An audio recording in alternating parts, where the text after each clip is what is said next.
3 days passed on the Perseverance. 3 days that changed everything. Lyrus did not just survive. She thrived. The human blood in her veins did not simply slow the disease. It destroyed it completely. Every trace of Velshara vanished from her body as if it had never existed. Her bioluminescent markings, once flickering and weak, now glowed brighter than Dr. Tanaka had ever seen in any Volanthi. "This should not be possible," Tanaka said, studying her readings for the 100th time. The human antibodies did not just fight the disease. They taught her immune system how to fight. She will never get sick from Velshara again. Marcus was sitting in the corner of the medical bay, still recovering from the blood loss. He watched Lyrus sitting up in her bed, playing with a small puzzle cube that one of his crew members had given her. She was laughing, a sound like silver bells, and her glow pulsed with happiness. "She was dying for 2 years," Salara said quietly. She stood near the window, looking out at the stars. "The finest Volanthi physicians could not save her. They told me to prepare for her death. And then a human, a species we considered young and simple, saved her with nothing but his blood." She turned to look at Marcus. Her expression was difficult to read. "Your people survived things that would have destroyed mine. Plagues, wars, disasters. You evolved to fight. We evolved to endure. But sometimes fighting is what matters." Marcus shrugged. "We just got lucky, I guess. Evolution is random." "Perhaps," Salara said. "Or perhaps there is more to humanity than we understood."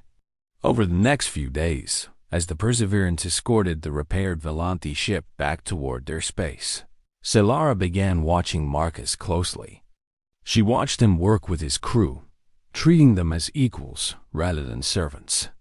She watched him eat meals in the common room, joking with junior officers who would never dare speak to a Volanthi High matriarch so casually.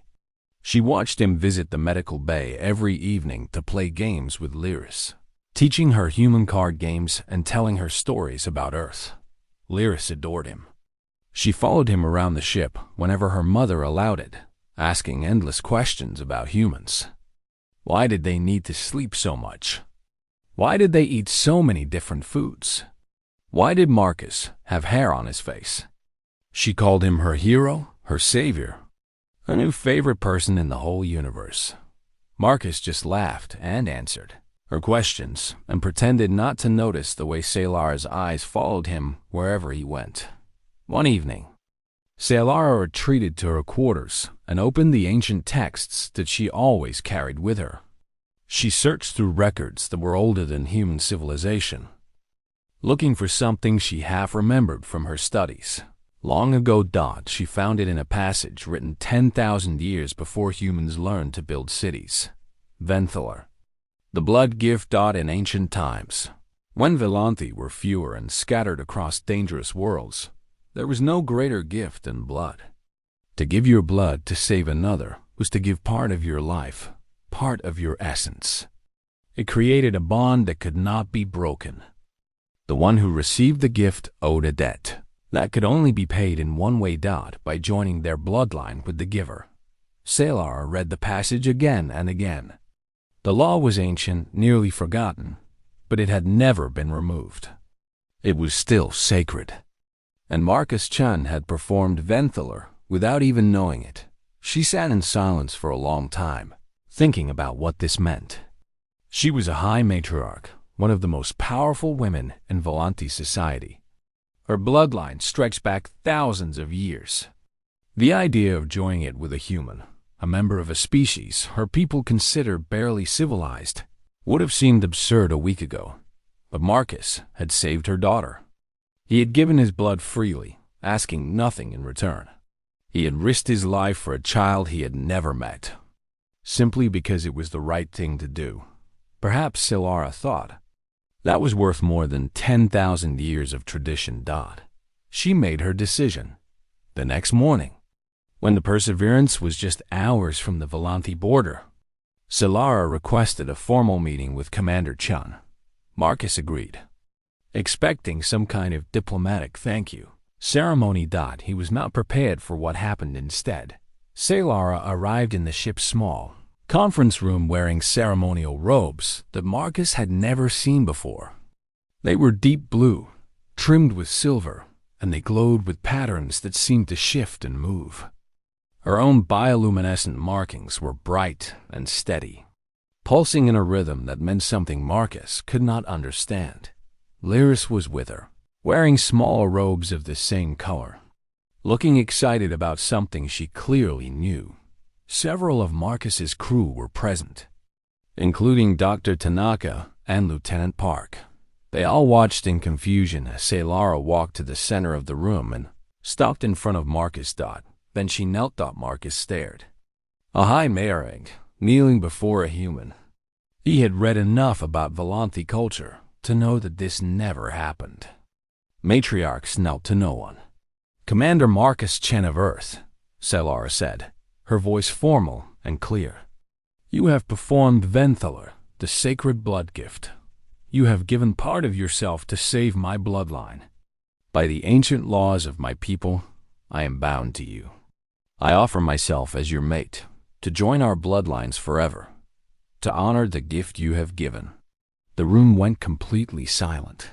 Marcus felt his face turn red. He opened his mouth, closed it, opened it again. What? You saved my daughter with your blood, Salara said, still kneeling. This creates a bond that cannot be ignored. I am offering to become your mate. It is the only appropriate response to what you have done. But I did not save her to get anything, Marcus said. I saved her because she was dying, and I could help. I do not need a reward. Salara's eyes flickered with something like confusion. This is not a reward. This is an obligation. A sacred duty. You have given, and I must give in return. But I do not want you to be obligated, Marcus said. I do not want anyone to be with me because they feel they have to. Now Salara looked truly confused. She glanced at Lyrus, who shrugged, equally puzzled. You are refusing? Salara asked. No one has ever refused Venthaler. It would be a great insult to my house. It would suggest that you consider my bloodline unworthy. That is not what I mean at all, Marcus said quickly. This is not how humans do things. We believe that relationships should be chosen freely, not required by ancient laws. Salara rose slowly, her expression troubled. I do not understand. The law is clear. The bond is sacred. How can you simply reject it? Marcus ran a hand through his hair, searching for the right words. Look, you are beautiful, and your daughter is wonderful, and I am honored that you would even consider this. But I cannot accept a mate who is only with me because tradition demands it. That is not what I want. That is not what you deserve. Salara stared at him for a long moment. Her glowing markings pulsed with colors he had never seen before. Patterns that swirled with emotions he could not name. You are a very strange human, she finally said. I have been told that before, Marcus admitted. Lyrus tugged on her mother's robe. Does this mean he is not going to be my new father? The question hung in the air, innocent and devastating. Marcus looked at the little girl who had almost died, who now glowed with life because of his blood, and felt his heart twist. I do not know, Salara said quietly. I do not know what this means at all. The Perseverance crossed into Volanthi space, carrying a human who had just rejected the greatest honor a Volanthi could offer, and a matriarch who was beginning to wonder if everything she knew about the universe was wrong. The distress signal came at 3 in the morning. Ship time. Commander Marcus Chen was already awake, reading old messages from his sister back on Earth, when the alarm pulled him to the bridge. His crew moved fast. They always did. The UE's Perseverance was not the biggest ship in the fleet, but Marcus was proud of his people. What do we have? He asked, dropping into his chair. Lieutenant Park brought up the display. A small vessel, elegant and curved like a silver leaf, was drifting near the edge of Volanti space. Its engines were dark. Emergency lights blinked along its hull. Volanti diplomatic ship, Park said. They took damage from an asteroid field. Life support is failing. Marcus knew about the Volanti. Everyone did. They were one of the oldest species in the galaxy, with cities that had stood for 10,000 years before humans learned to make fire. They were tall and graceful, with silver skin and markings that glowed with soft light. Beautiful, proud, and not particularly interested in humanity. To them, humans were children who had just learned to walk among the stars. How many on board? Marcus asked. 2 life signs. 1 adult, 1 child. Marcus did not hesitate. Bring us alongside. Prepare for emergency docking. The rescue took 20 minutes. Marcus led the team himself, cutting through the damaged airlock while his engineers worked to stabilize the failing ship. The air inside was thin and cold. Warning lights flashed everywhere. They found the adult first. A Volanti woman stood in the center of the main cabin, tall and straight despite everything.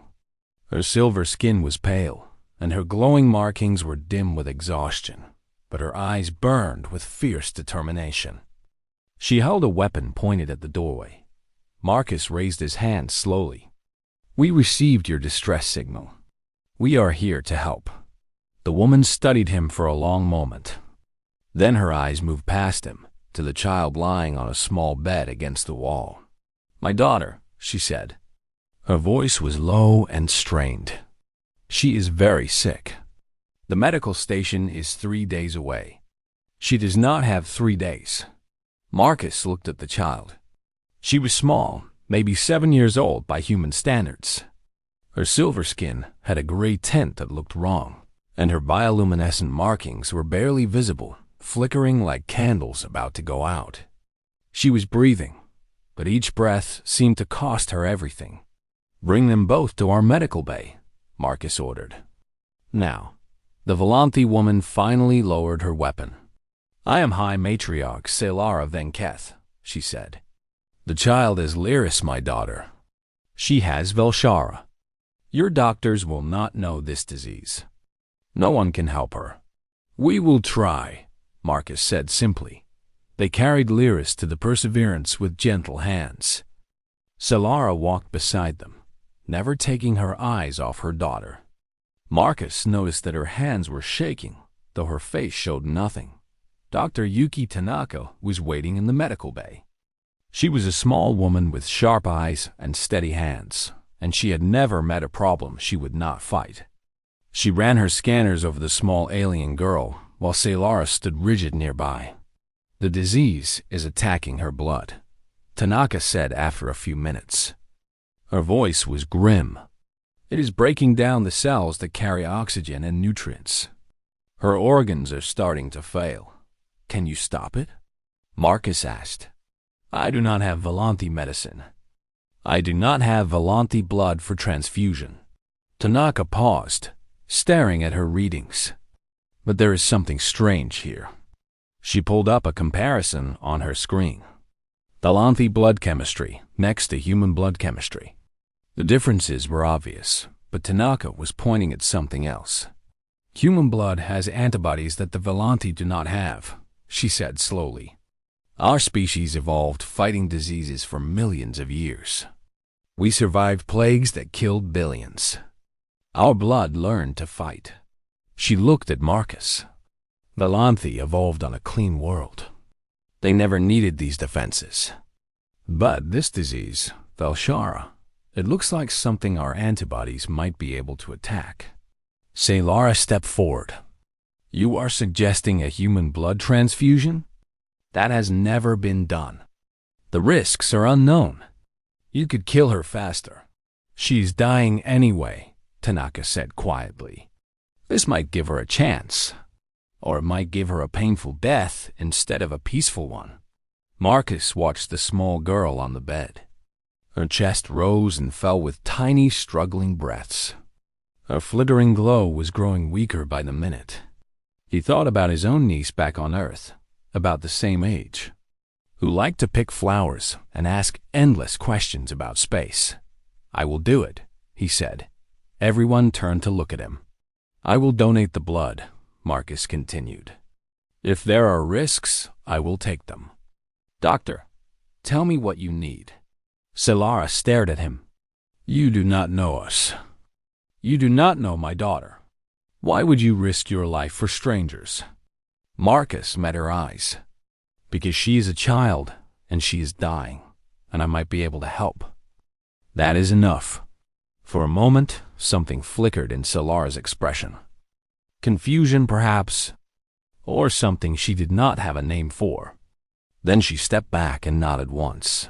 The next hour was tense. Tanaka set up the transfusion equipment, modifying it for cross-species compatibility. She ran test after test, checking and double-checking her calculations. Marcus sat in a chair next to Lyrus's bed, a needle in his arm, watching his blood flow through tubes and filters into the tiny alien girl. Salara stood on the other side of the bed, holding her daughter's hand. She had not said a word since the transfusion began. Her glowing markings pulsed with patterns that Marcus did not understand, but he could see the fear in her eyes, the desperate hope that she was trying not to feel. The minutes passed slowly. Marcus felt lightheaded as his blood drained away, but he did not complain. He watched Lyrus's face, looking for any sign of change. At first, nothing happened. The girl's breathing stayed weak. Her glow continued to fade. Tanaka checked her readings again and again, her expression growing more worried. Then, just when Marcus was starting to lose hope, something changed. A soft light pulsed under Lyrus's skin. Then another. The glow spread slowly across her body, weak at first, then stronger. Her breathing deepened. Color returned to her silver skin. "It is working," Tanaka whispered. "The antibodies are attacking the disease. Her body is responding." Salara made a sound that might have been a sob. She pressed her daughter's hand to her cheek, her own markings flaring bright with emotion. Marcus smiled and closed his eyes. The room was spinning a little now, but he did not care. The girl was going to live. That was all that mattered. When he opened his eyes again, Salara was looking at him. Her expression was strange, filled with things he could not read. Gratitude, yes, but something else too. Something deeper. "You saved her," she said. "You gave your blood to save my child." "Anyone would have done the same," Marcus said. Salara shook her head slowly. "No," she said. "They would not." She looked down at her daughter, then back at Marcus. Her glowing markings pulsed in a pattern he had never seen before. "You do not understand what you have done," she said quietly. "But you will." Marcus did not know what she meant. He was too tired to ask. He just watched as Lyrus's glow grew stronger and stronger, a small light returning to the universe, and felt that he had done something good, that he had no idea that his life had just changed forever. The Volanthi capital world was the most beautiful place Marcus had ever seen. Great towers of crystal and silver rose from the ground like frozen music. Gardens floated in the sky, connected by bridges of light.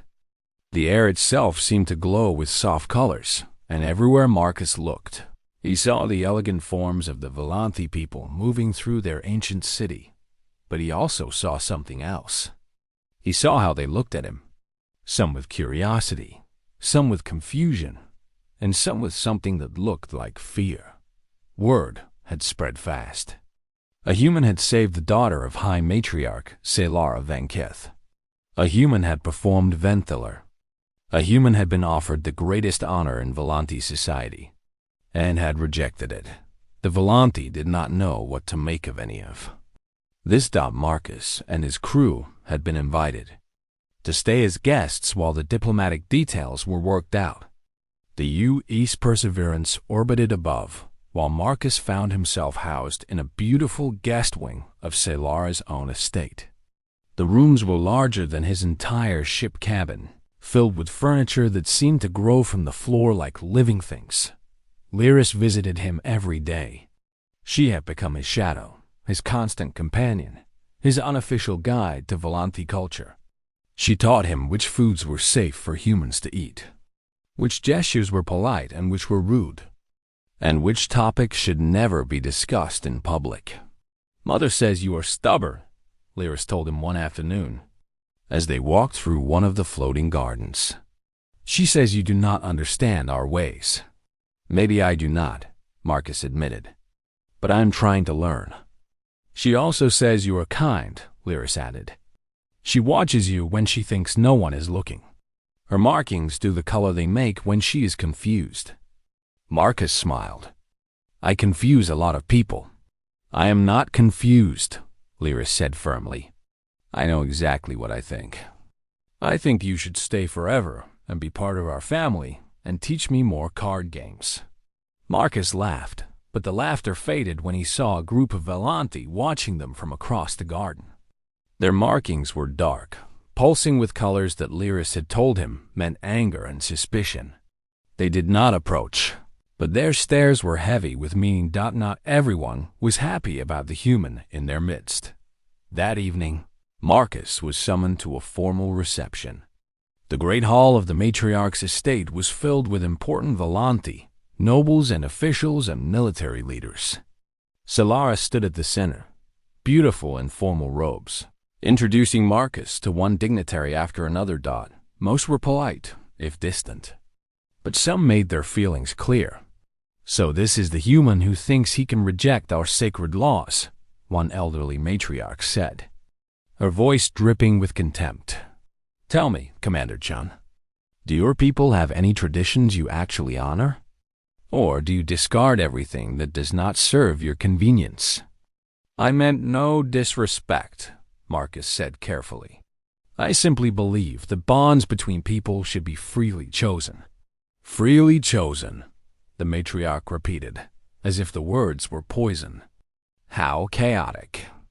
How primitive. This is exactly what we expected from your species." Salara stepped in before Marcus could respond. "Commander Chun saved my daughter's life. Whatever your opinion of his culture, that fact demands respect." The elderly matriarch's markings flashed with something ugly, but she said nothing more and walked away. Later that night, Marcus stood on a balcony overlooking the glowing city. Salara found him there, silent and thoughtful. "I apologize for Matriarch Velshin," Salara said. "She represents a faction that believes humans are a threat to our society. They fear your species. They fear what your blood might mean." "Why would they fear that?" Marcus asked. "I just saved one child." "You saved one child in a way that our finest physicians could not," Salara said. "You proved that human biology might be superior to ours in some ways. For a species that has believed itself advanced for 10,000 years, that is a difficult thing to accept." Marcus shook his head. "We are not superior. We are just different. We evolved in different conditions. That does not make us better." "Try telling them that," Salara said quietly. The next few days were tense. Marcus found himself under constant observation. Some Volanthi wanted to study him, to understand why human blood had worked such miracles. Others wanted him gone, returned to his own space before he could cause more disruption. A few, like Lyrus, simply wanted to be his friend. And then there was Salara. She visited him each evening, bringing food and conversation. They talked about their worlds, their histories, their beliefs. Marcus learned about Volanthi art and music and philosophy. Salara learned about human struggles and triumphs, about the plagues and wars that had shaped his species. "Your people have suffered so much," she said one night. "How do you remain so hopeful?" "Because we always survive," Marcus said. "No matter what happens, someone always finds a way forward." That is what humans do. We fall down, and we get back up. Salara's markings pulsed with a soft light that Marcus had started to recognize. It appeared whenever she was thinking deeply about something. "I am beginning to think," she said slowly, "that we underestimated your species greatly." Marcus smiled. Most people do, but the tension could not last forever. Something had to break. It happened on the 7th night. Marcus was walking back to his quarters after dinner with Salara and Lyrus. The corridors were quiet, most of the estate asleep. He was thinking about his crew, about how long he could stay before duty called him back to his ship. He did not hear the footsteps behind him until it was almost too late. Instinct made him turn just as the blade swung toward his head. He dodged, barely, feeling the weapon slice the air where his neck had been a moment before. 3 figures in dark robes surrounded him, their faces hidden, their markings deliberately dimmed to avoid identification. "Human," one of them hissed. "You do not belong here. Your blood is a corruption. Your presence is a disease." Marcus backed against the wall. He had no weapon. He was alone. These were trained warriors, moving with the fluid grace of people who had practiced killing for decades. He was going to die here, in a beautiful corridor of silver and crystal, murdered by people who feared what he represented. The lead attacker raised their blade for the killing strike, and then Salara was there. She appeared from nowhere, throwing herself between Marcus and the blade. There was a flash of light, a sound like thunder, and Salara fell. The attackers fled. Their mission failed. As alarms began to sound throughout the estate, Marcus dropped to his knees beside Salara. Her robes were burned, her side torn open by the energy blade. Her bioluminescent markings flickered wildly, cycling through colors that meant pain and fear and something else. "Why?" Marcus whispered, pressing his hands against her wound, trying to stop the bleeding. "Why did you do that?" Salara looked up at him, her eyes filled with a strange peace despite the agony. "Because you saved my daughter," she said weakly. "Because you gave your blood without asking for anything in return. Because I am starting to understand what that means." Her markings flickered once more, then began to dim. "Do not die," Marcus said. "Please do not die." Guards arrived, medics arrived, chaos erupted around them. But Marcus did not move. He stayed beside Salara, holding her hand, watching her light fade, and made a promise to himself. If she survived this, he would not leave. Not until he understood what was happening between them. Not until he figured out what all of this meant. And if she did not survive, he would burn down everything that had taken her from him. Either way, things were about to change. Salara was dying. The Volanthi physicians worked through the night, but the energy blade had done terrible damage. Her body was struggling, failing, shutting down piece by piece. By morning, they told Marcus that there was nothing more they could do. The High Matriarch had hours left, maybe less. Marcus stood outside the medical chamber, staring at nothing. Lyrus sat beside him, silent and small, her glow dimmed with grief. She had not spoken since the attack. She had not cried. She just sat there, holding Marcus's hand, waiting for the world to end. Dr. Tanaka arrived from the Perseverance, having been transported down the moment she heard the news. She pushed past the Volanthi physicians and examined Salara herself, running her scanners over the wounded matriarch while the local doctors watched with suspicion. "It is the same problem," Tanaka said finally. "Her blood is failing. The wound damaged too many cells, and her body cannot replace them fast enough. She needs a transfusion." "Then give her one," Marcus said immediately. The lead Volanthi physician stepped forward. "We cannot. Human blood has never been tested on adult Volanthi. The reaction could be unpredictable. It could kill her faster." "She is dying anyway," Marcus said. "My blood saved her daughter. It can save her too." You do not know that. The child was young, her body adaptable. The matriarch is fully grown. The risks are too great. Marcus took a step toward the physician. She is dying. Right now. In that room. If there is any chance that my blood can save her, I am willing to take it. Are you telling me you would rather let her die than try? The physician's markings flickered with discomfort. There are political considerations. Certain factions would see this as further human interference in Volanti affairs. They could use it against the matriarch's house, against her legacy. Her legacy? Marcus stared at the physician in disbelief. Her legacy is her daughter, who is sitting right here, who will grow up without a mother if you do not let me help. Her legacy is the life she could still live if you stop being afraid of what other people might think. The physician shook his head. I cannot authorize this. The council would never approve.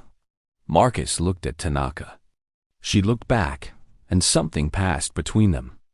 An understanding. A decision. Then, I will not ask for authorization, Marcus said quietly. What happened next became legend. Marcus contacted his crew on the Perseverance. Within an hour, a small shuttle landed on the estate grounds, carrying Lieutenant Park and 6 of Marcus's best people. They were not armed with weapons. They carried medical equipment, transfusion supplies, everything Tanaka needed to perform the procedure.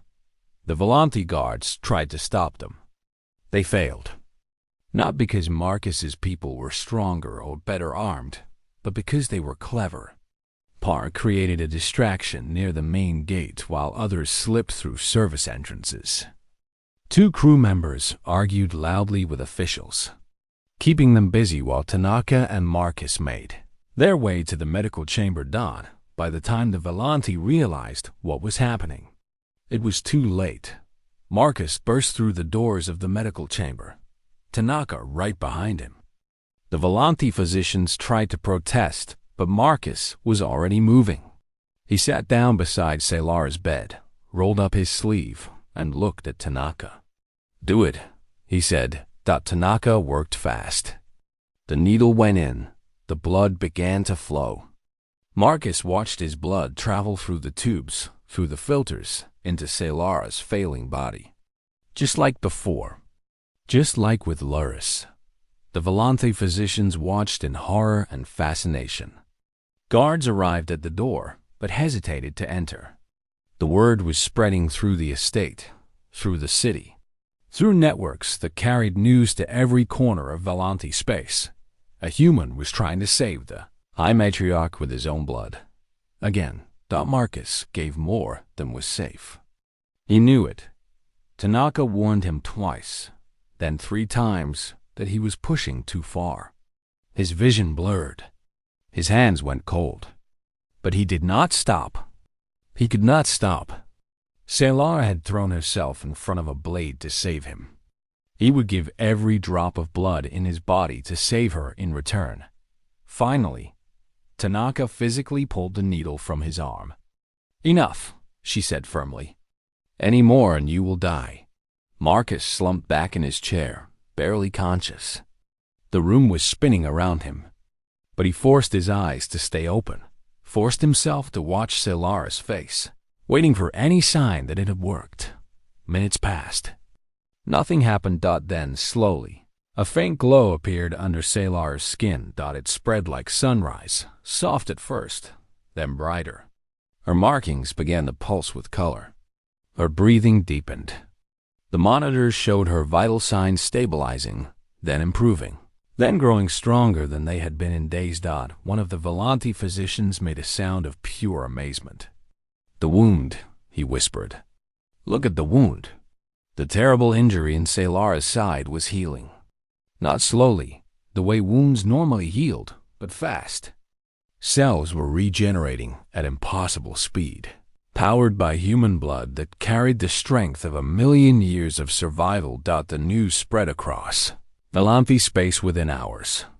Someone, probably one of the guards, had recorded the entire thing. Billions of Volanti watched as a human nearly killed himself to save one of their greatest leaders. They watched him collapse from blood loss, watched his crew carry him out of the medical chamber, watched Salara's light return because of what he had given. The faction that had tried to kill Marcus fell apart almost immediately. No one wanted to be associated with people who had tried to murder the man, who had now saved two members of a matriarch's family. The political opposition that had called humans primitive and dangerous suddenly found themselves isolated and despised. Marcus slept for 2 days, recovering from the blood loss. When he finally woke, he found Lyrus asleep in a chair beside his bed, wrapped in a blanket that someone had placed over her. Her glow was bright again, pulsing with the slow rhythm of peaceful sleep, and Salara was there. She sat on the other side of his bed, watching him with eyes that held emotions he could not name. Her wound was almost completely healed, covered only by a thin bandage. Her markings glowed with a steady, warm light that made her look like she was made of starfire. "You almost died," she said softly. "You gave more blood than any human should survive losing. The doctors say it is a miracle you are still alive."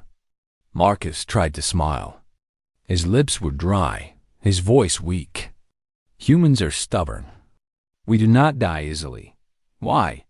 Salara asked. "Why did you do it?" "I was the one who pressured you with the mating proposal. I was the one who made you uncomfortable with my traditions. Why would you risk everything to save me?" Marcus thought about the question for a long moment. "Because you jumped in front of a blade for me," he said finally. "Because you were willing to die to protect someone you barely knew. That is not obligation. That is not tradition. That is something else. What is it?" "I do not know yet," Marcus admitted. "But I want to find out." Salara was quiet for a long time. Her markings pulsed with colors he had never seen before, swirling patterns that moved like living things. When she finally spoke, her voice was barely above a whisper. "When you were unconscious, I touched your face," she said.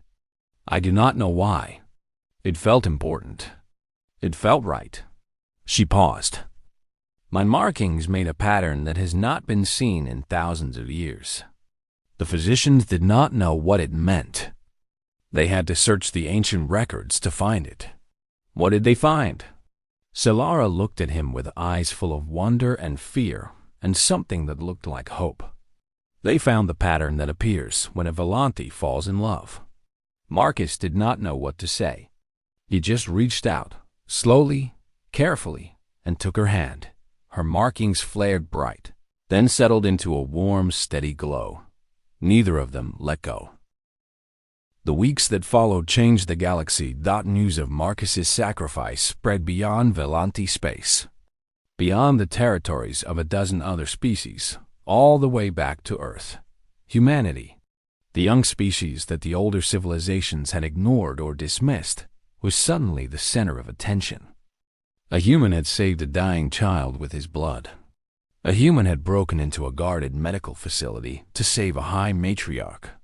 A human had proved that sometimes courage and compassion mattered more than ancient technology or 10,000 years of civilization. The Volanti High Council invited Marcus to address them formally.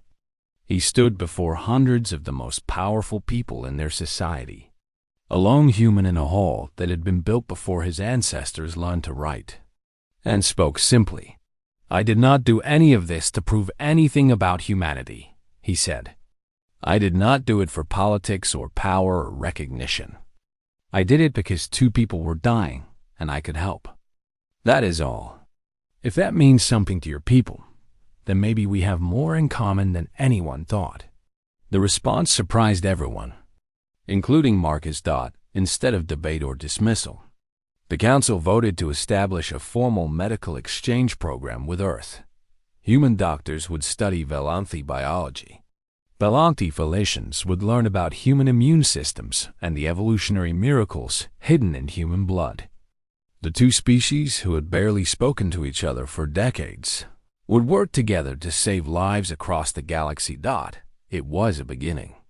Just a small one. But beginnings matter. Marcus stayed on the Volanthi homeworld. He told himself it was because of the diplomatic negotiations, because his presence helped smooth relations between the species. But everyone knew the real reason. Everyone had seen the way Salara looked at him. Everyone had noticed that Lyrus had started calling him her bloodfather in public. The Venthalar proposal still hung between them, unresolved. Salara had offered herself to Marcus because of ancient law. Marcus had refused because he did not want a relationship built on obligation. Neither of them knew what to do next. Until Salara decided to do something that had never been done before. She called a public gathering at the Great Hall of her estate. Every important Volanthi was there, along with representatives from half a dozen other species. Marcus was brought in last, confused about what was happening. Salara stood at the center of the hall, dressed in simple robes rather than her usual ceremonial finery. Her markings were bright and steady, pulsing with calm determination. "I have an announcement," she said, her voice carrying to every corner of the vast room. "Regarding the matter of Venthalar." The crowd went silent. Everyone knew about the blood gift, about Marcus's refusal, about the scandal that had followed.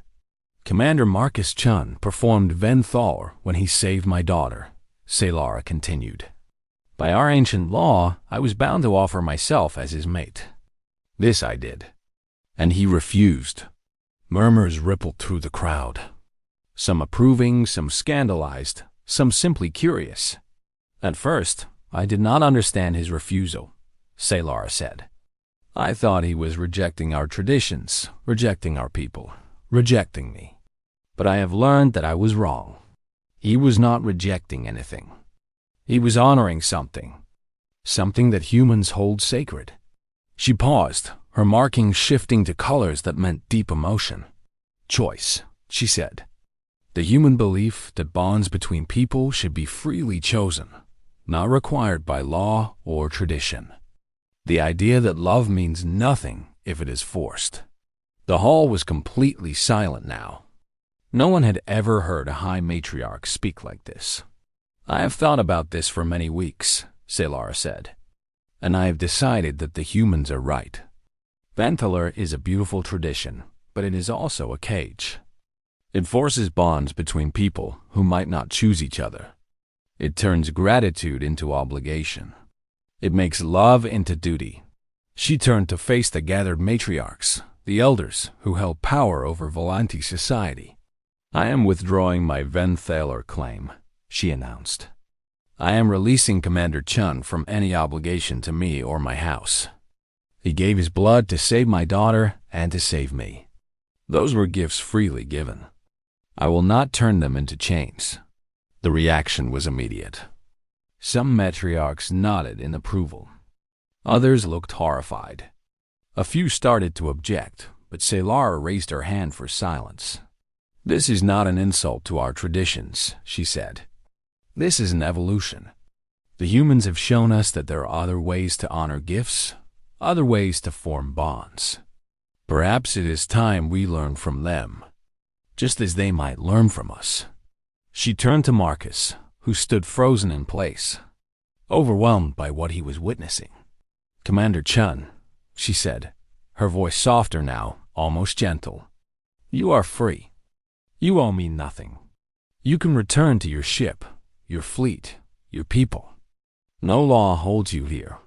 Marcus finally found his voice. "Is that what you want? For me to leave?"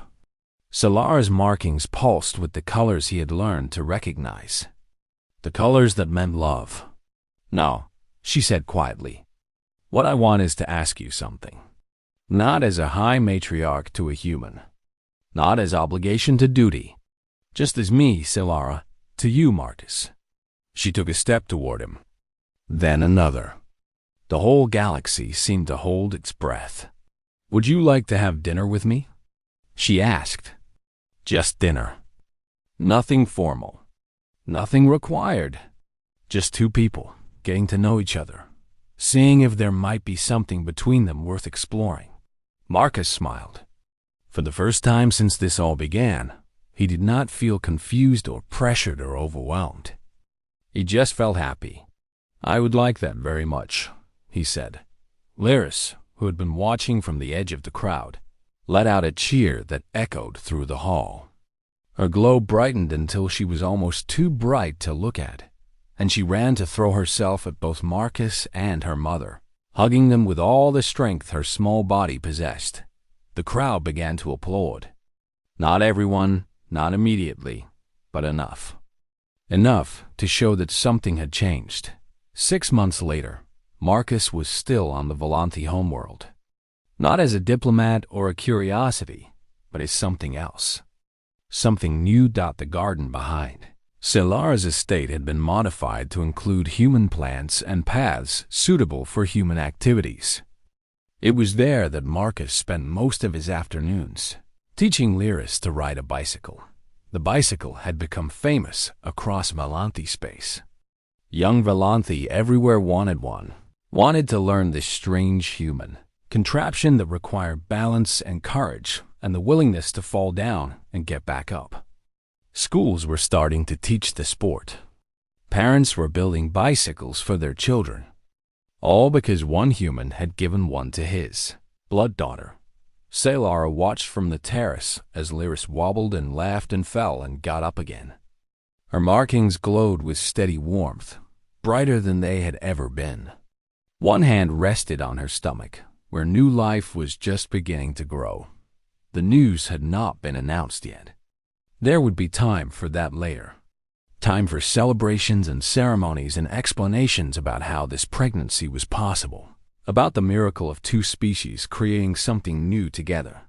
For now, it was just the three of them, Marcus and Salara and Lyrus, a family made not by obligation or ancient law, but by choice, by love that had grown slowly and carefully, built on respect and understanding and the willingness to learn from each other.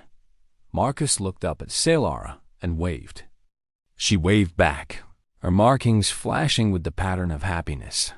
Lyrus fell off the bicycle again and immediately got back up, laughing. "Did you see that? I almost made it that time." "You did," Marcus called back. "Try again. You are going to get it." The Volanthi girl climbed back on, determined and fearless, glowing with light that had once almost gone out forever.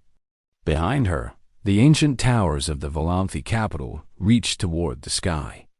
Above them, ships from a dozen species moved through space, carrying traders and diplomats and ideas between worlds that had once ignored each other.